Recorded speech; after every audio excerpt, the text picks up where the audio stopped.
Year 10. When analysing Macbeth for your controlled assessment, you must pay close attention to Shakespeare's use of language.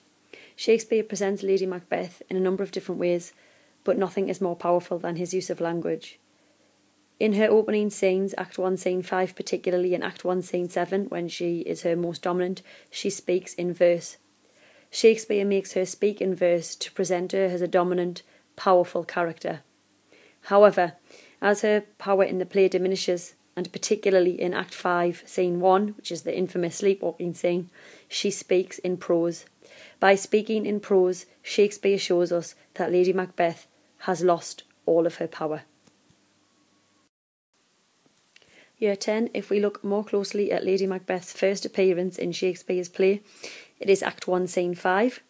We see that she is reading a letter from Macbeth, in which he tells her that the three witches have prophesied that he is going to become the king. Immediately, we see Lady Macbeth sees the opportunity to build on the witch's information. Clearly, she is an ambitious character and wants to be the Queen of Scotland. In order to manipulate Macbeth, she immediately starts to belittle his manhood. When she says, too full of the milk of human kindness, this metaphor shows us that she believes that her husband Macbeth is too nice and too gentle to ever commit regicide, the killing of the king. Not only is she presented as being very dominant and persuasive and manipulative, but clearly she is slightly disturbed in terms of the imagery she uses. The quotation, the raven himself is hoarse, that croaks the fatal entrance of Duncan. The imagery she uses here are all pessimistic. Raven, the bird, the raven, has connotations of death. Fateful, again, connotations of death. She is already plotting in her mind the death of the king.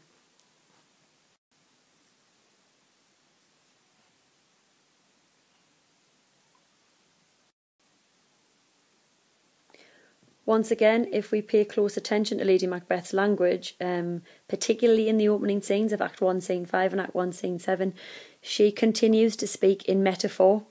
Her most famous metaphor is, look like the time, bear welcome in our eye, your hand, your tongue, look like the innocent flower, but be the serpent under it.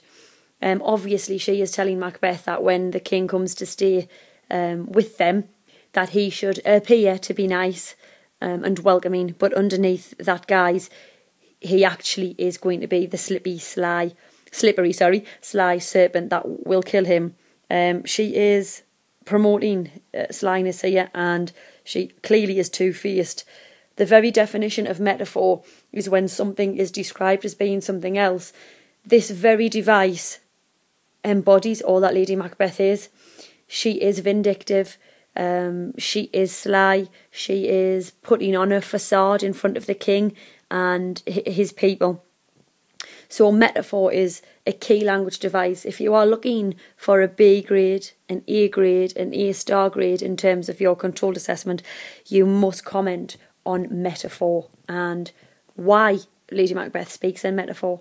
All right?